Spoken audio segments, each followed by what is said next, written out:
Hello. In this installment of our physics today, we are going to do an introduction to kinematics. In our introduction, you might wonder what kinematics is. Well, kinematics is the basic description of motion. It involves the basic quantities of motion, and it's basically descriptive. It describes how things move, as opposed to why they move. So in this whole topic, we're just going to mathematically describe motion. We're not going to get into why. That comes next.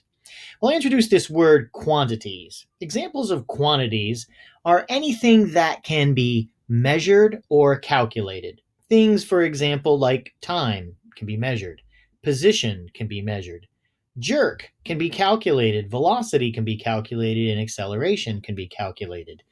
And so those are our basic quantities, the things that can be measured or calculated in physics. So what I'm going to do in this first short video is give you an introduction to the basic things that you need to know.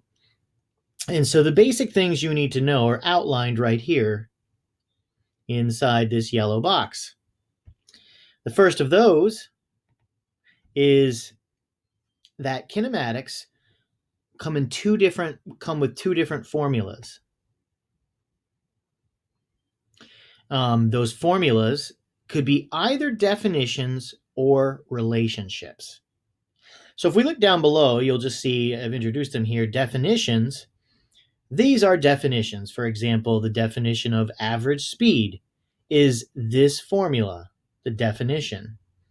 There are relationship formulas that tell you how things relate to each other, usually or very often over time. And in kinematics, it's all about time. So there's two types of formulas. They're definitions and relationships. And I'm going to want you to know the difference between those two. Also, a quantity, or the definition of a quantity, can be expressed both in words and as a formula. So this example, the average speed, well, the average speed is the rate of change in distance of a body.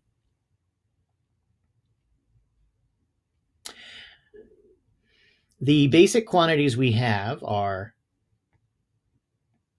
linear length or distance, speed, position, displacement, velocity, acceleration, and jerk. Now, some of these quantities, or all of these quantities, not only in kinematics, but in all of physics, could show or display three different adjectives to describe it. The average, the initial, the final. And the final has a synonym in this course, and that is instantaneous. That means at one instant or one moment in time. So we have these different quantities, the 7 different quantities, and each one of those could be initial. So displacement could be initial displacement, final, or instantaneous displacement, or average displacement. Every quantity should be categorized as either a vector or a scalar quantity. A vector quantity is one that has direction and magnitude. Vector quantities have magnitude and direction. Scalar quantities only have magnitude. And it sounds like fancy words, but it's actually something very, very simple. We could say that we're traveling 50 miles per hour. That's our speed. We only talk about it in terms of its magnitude. That's the number, 50. 50 miles per hour. But if we were to say 50 miles per hour north, that speed now has a magnitude, 50 miles per hour, but it also has a direction. So that means it's a vector quantity. And so whereas speed is a scalar having only a number, velocity is that speed with a direction. And so it turns out that the quantities position, displacement, velocity, acceleration, and jerk are vector quantities, And length, distance, and speed are scalar quantities. And that's the introduction to kinematics I want to give you, some basic terminology from the facts standpoint.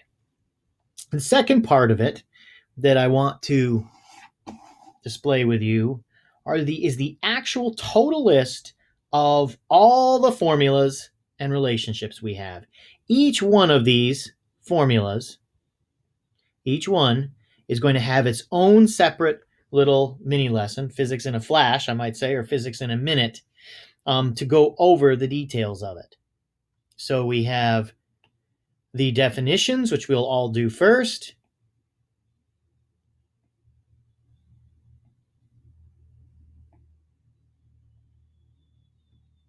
And then we have relationships. And what makes a relationship is that it's something we graph. Over here, we just use the formulas. And the formulas could be expressed in words. They are a concept or a quantity that's expressed as a concept. Whereas these are graphical relationships. So these we graph.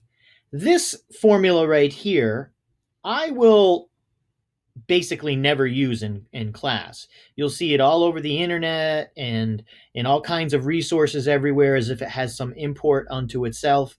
It actually doesn't. It's a redundant formula because all this formula is these two formulas combined. So we don't really ever need this formula. And we'll talk more about that as we go along. But you'll see this formula all over the place, what I call the combined formula. But we don't ever really need to use it. The two formulas above it substitute for it.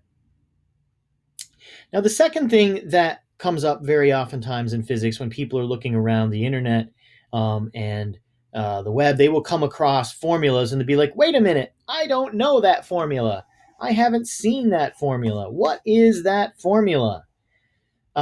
It's important to know that different courses at different levels and even different teachers at the same school will use different formulas that are basically related to the same thing.